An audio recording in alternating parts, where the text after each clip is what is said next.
กรจึงต้องมีการจัดทีมบิลดิ้งก่อนอื่นขอบอกความหมายของคำว่าทีมบิลดิ้งทีมบิลดิ้งแม่นการมีส่วนร่วมรูปแบบกิจกรรมหลากหลายประเภทเพื่อใช้เข้าในการสร้างความสัมพันธ์ของคนในกลุ่มคนหรือสังคมที่อยู่ร่วมกันหรือในบ่อนเฮ็ดเวียกดังนั้นถ้าถามว่าเป็นหยังต้องมีการจัดทีมบิลดิ้งในองค์กรคำตอบก็คือเพื่อเฮ็ดให้เกิดความสัมพันธ์ระหว่างบุคคลในกลุ่มและเกิดสภาพแวดล้อมอันดีทีมบิลดิ้งเป็นพื้นฐานสำคัญหลายในการพัฒนาองค์กร Organization Development เป้าหมายของการสร้างทีมบิลดิ้งมี 4 ประเด็นก็คือ 1. สร้างความเข้าใจในเรื่องของเป้าหมายให้ตรงกัน 2. สร้างความสัมพันธ์ระหว่างบุคคลให้เกิดประสิทธิภาพอันดี 3. ลดความเข้าใจที่คลาดเคลื่อนให้ถูกต้องให้หมดไป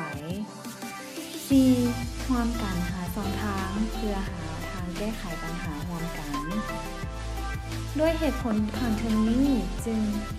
เฮ็ดให้กิจกรรมทีมบิลดิ้งเกิดขึ้นในองค์กร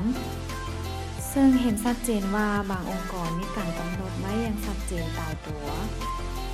แต่ละปีจะต้องมีการจัดทีมบิลดิ้งในองค์กร1 ครั้งรูปแบบกิจกรรมทีมบิลดิ้ง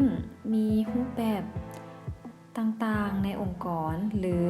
ผู้เข้าร่วมสนใจขอยกตัวอย่างให้เบิ่งดังนี้ 1. เฮ็ดกิจกรรมในห้องสัมมนาเป็นกิจกรรมเบาๆเน้นความคิดความม่วนซื่น 2. การเฮ็ดกิจกรรมในสถานที่กลางแจ้งเป็นกิจกรรมเน้นความอดทนความตื่นเต้นความไว้วางใจความเข้าใจเช่นว่าการเข้าฐานกิจกรรมหรือการฝึกในค่ายทหาร 3. การเฮ็ดกิจกรรมที่แปลกใหม่เช่นการขับรถเพื่อลิ่นเกมสะสมแต้มที่เอิ้นว่า Careery หรือการเดินทางไปในบอนที่เคยไปมาก่อนและผจญภัยตามแบบที่กำหนดไว้หรือการมอบหมายภารกิจจนเฮ็ดร่วมกันสำเร็จบรรลุผลสรุปสิ่งสำคัญที่ได้เรียนรู้ผ่านการเฮ็ดกิจกรรมทีมบิลดิ้งนั่นจำเป็นต้องมีการ 1. รู้จักเพื่อนร่วมทีมทุกคน 2. รู้จักบทบาทของผู้นำและผู้ตามสลับกันในแต่ละภารกิจได้ 3. เข้าใจจุดหมายร่วมกัน 4. ทุ่มเทร่วมกันเพื่อไปสู่จุดหมาย